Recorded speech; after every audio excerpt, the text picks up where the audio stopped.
Hello, friend. Today we are going to talk about the head center or inspiration. This is a fuel and it's also a pressure. So the head center is the very top of the body graph, and it is associated with the pineal gland. And the pineal gland actually regulates the flow of information between the gray matter and the neocortex. And the gray matter is still something that scientists are still like not 100% sure on. And so much is happening at a very, level of consciousness that we're really not aware of. And that stuff is taking place in the gray matter. So there's a fuel here that drives our thinking, and then from our thinking into our conceptualization and how we process that consciousness field. So from the head center, the information is then moved down into the ajna center, so into our conceptualization. So the information can then be, expressed how it needs to be through the throat center, and that video is coming. So, there's always, when like similar to the root center, it's either going to be a fuel when we're using it healthy, or there's going to be this ginormous pressure when we're using it in an unhealthy way. So the fuel here is, that it really drives us to think, but the pressure here is to seek answers and find out all the whys. And that can be exhausting. I'll give you an example because my head center is completely open when we get there. So inspiration really is the way we take in information from the cosmic field of consciousness. And that is another reason why we want to allow for strategy and authority to be our decision-making tool. Because if we are using the mind, so, in the Ajna Center video, we are, we're gumming up that pituitary center, and we are gumming up the pineal gland. And the pineal gland really is our connection to the consciousness field. And if we have the mind so distracted, so caught up in, running things over and over and over and over in the head, and the shoulda, woulda, couldas, and it's constantly doing that, then the consciousness field becomes elusive. And, if you're here and you're on this, YouTube channel or you're listening to this video through my blog, there's this inclining in you that, we're not just humans, right? That we actually are spiritual beings having a human experience. And to have that clear, crisp pineal gland allows us a direct connection to the consciousness field. And we can look at that in two ways. The consciousness field can be a great place of inspiration, or if we're operating from a gummed up not self and trying to make decisions from our minds, the consciousness field becomes a conditioning field. And then all of a sudden we are, instead of evolving with the consciousness field and using that momentum to heighten our awareness, self-actualize, we then become conditioned and suppressed and live in a place of conformity. So, this really is about stimulating the imagination. And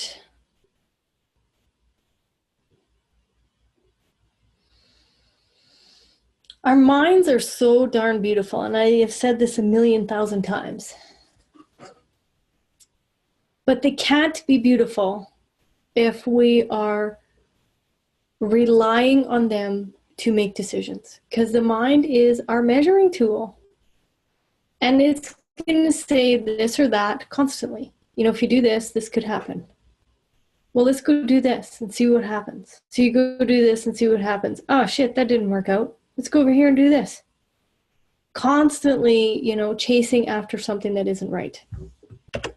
So if it's defined, there's a fixed way of understanding and grasping things, including the consciousness field itself. So inspiration is about what has not yet been grasped, and the head center merely frames the question, right?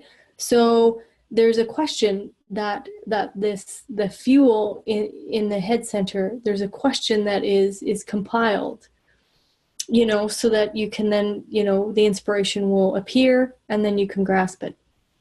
It's really about having a fixed way of thinking. Very similar to the Ajna center. People that had the head center defined obviously will have the Ajna center defined as well. And these people, you know, it is pretty much like impossible to change their minds until they experience it or they witness it or whatever it is. But for somebody else to have the experience and then speak to them, like they're not going to change their mind about their opinion or their belief or their knowing until they've had a new experience. And really, something to really grasp here, like manifestation is a huge seller online. Millions and millions of dollars are being made through the word manifest. Everybody wants to manifest. And understanding that manifestation can't happen from the mind. Manifestation must come through the body, because manifestation only takes place when a motor, which is either your ego, your solar plex, your sacral, or your root center, is connected to the throat center. And if that isn't the truth in your design, all that means is that you're really waiting for someone else to come into your life, and manifestation can happen through a co-creative experience. If you do have a motor connected to the throat, manifestation comes easier. And I'm not saying that, you know, you're going to be a wizard at it. No. What I'm saying is that it will come easier because you actually have the vehicle for it. So if it's undefined, so there's no consistent way of deliberating mental information. Again, this is actually a picture of my head center. Completely open, totally open. So I have like a totally open head, totally open Ajna, totally open G center. Honestly, it is really fun to be in this vessel. But I have no fixed way for my mental activity to grasp onto things or it changes. It changes every day, every moment. Sometimes I'll learn by reading a sentence out of a book and it totally lands in my cellular structure. The next time I can read 20,000 pages, get nothing out of it. And maybe I hear something. Here's an example in class.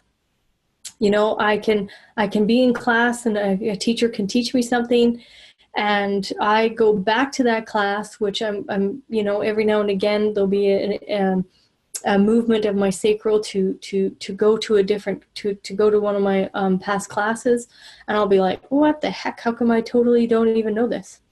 And it's something that I took like 5 years ago. But totally open head, totally open Ajna, and then, you know, something else that you're going to learn about as we walk through this are the variables. And I have a right brain body and a right mind. So there's all kinds of shit in there.